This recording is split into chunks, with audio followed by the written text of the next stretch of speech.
This is an appeal to anyone who can help me with my literacy on a particular problem that I've been thinking about for a great deal, and you have been addressing in forced urban migration.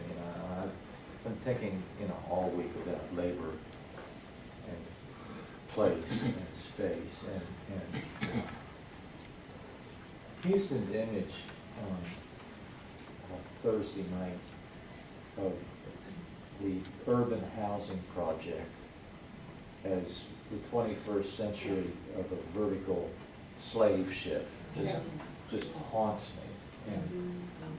And this has to do with a set of new displacements that as a person in life, and I spent my adult life in Tuscaloosa. And it's anecdotal as far as Tuscaloosa is concerned, but I think it is a larger problem. Actually, it's two, but the largest one is the Hispanization of America. And again, it's anecdotal for me to the degree that I've worked at this university for 35 years. And I'm not going to say that it was any kind of great situation when I look out here on a manicured quadrangle and see three black guys with shovels and fight, and 5 unionized white supervisors pointing at him, telling him what to do. But the fact notwithstanding was that those 3 black men had stable university jobs and benefits and medical care. And if you walk this campus now, you will find that almost all of the people doing painting jobs, construction jobs, are not the descendants of enslaved Africans. They are Hispanic migrants. And vocationally, again, in the South, the descendants of enslaved peoples have been asked to move a little bit further back in the line because there's a new set of migrants here. And the only thing, the one that just blows my mind is that many jobs are now also held by immigrants from the Middle East and from the Mediterranean, and very often from the nations who helped reduce part of our largest city to a smoking hole in the ground. And I realize that there are very serious serious complications here as regards Islam and the relationship between African Americans and the historical growth of Islam as an American phenomenon here. But are there literary texts? Are there cultural studies texts that are starting to address this kind of new displacement? Because I don't know of them, and it just troubled. If I did read something that would help kind of. Well, Abby's responding. It's almost like it's too hot a political potato just now, in some ways. But go ahead, Abby. Well, certainly from the migrant worker position of specifically Chicano Mexican bodies, Helena Maria Miramontes is Under the Feet of Jesus. Very much talks about that, but also, again, contextualizes it from the standpoint of sort of in the same way that you're talking about gay men in the church. We may be noticing it in this particular moment for whatever reason, but it didn't just happen, right? And so that her text is actually very unclear in what the present moment is. It could be at any point, basically, in the 20th century. And to talk about precisely that stagnation or staticness, as we were talking about earlier, actually is present in some ways in our culture.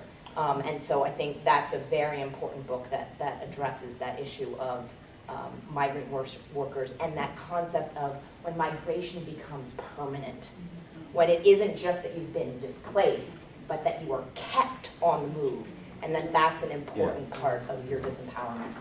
Yeah. Now, Abby, you had your hand up earlier. Was that, you were responding to Dr. Beidler in that instance, that, was there another issue you wanted to raise? Well, I was just going to say, and maybe I can still pull it off of that, which was just thinking back to music and the oral and perhaps the language issues that also this other groups of migrant people are bringing into this, is the power of sound because of this issue of space and how space is delineated and barriers are made, that space, sound both is embodied, as you were saying, Claire, but also that it travels through space and it has that kind of power in a different way. Okay. Sean, and then Professor Davies. I want to respond to Abby's response to Professor Beidler. I think it links up what you're discussing in terms of new migrant workers on college campuses everywhere and in communities that it seems to be more prevalent. I think it links up with what Queen Quet was saying last night about the false borders that we put up, the false lines. When we consider like the forced migrations of many peoples, both to the interior of what we now call the United States of America. So we force people out of the interior by manifest destiny because God said that, you know, we as the United States of America have the right to conquer this land. If we look at history as always repeating itself, I think we have to recalibrate our mindsets to say these people are not like, they're not infiltrating the United States in so much as it's like a return to where many people already were. And a lot of people who are in what we call Latin America, Mexico, are also part of the, or are descendants of that same slave trade. And so what I don't want to happen is something that Farrakhan actually said, which I totally agree with, and I don't quote him often at all. I think he's actually very intelligent and has a lot of good things to say. But particularly, I think he was speaking about North Carolina and how a lot of black people were being displaced in terms of jobs and economic. Yes. That was, yeah. There were a lot of black people being displaced by other migrant workers, immigrant communities. And what he said was, we don't need to argue about why black people are being forced away from jobs that they didn't want to do in the first place, or that they felt that they were regulated to. Right. And now there's a new group who's now regulated to that particular social position. What we should do is challenge the structures that make it possible for those to be the only kinds of jobs that certain people of certain communities can get. And so I think it's not a false fight, but I think it's not a very productive fight to posit like black people who work on college campuses, because that's where I'm most familiar with it. Black people who work on college campuses against Latinos and Latinas, for example, who work on college campuses. Yeah, well, I think that's just a wonderful, brilliant response.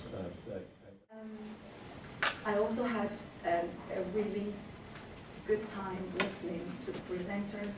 The papers are great. We read the full papers before you came here, so you know, it was wonderful to hear you talk and sort of and allow me to engage more with what everybody was talking about. The topics were really varied in many different ways, so that was wonderful. The highlight of my day yesterday was Queen Quet talk in the evening, which was really inspiring to so many people and to my students. I thank you for yesterday. Professor Harris, thank you for today. I just want to say thank you very much. This was a wonderful experience, and please stay in touch, and I hope we will do that. Thank you.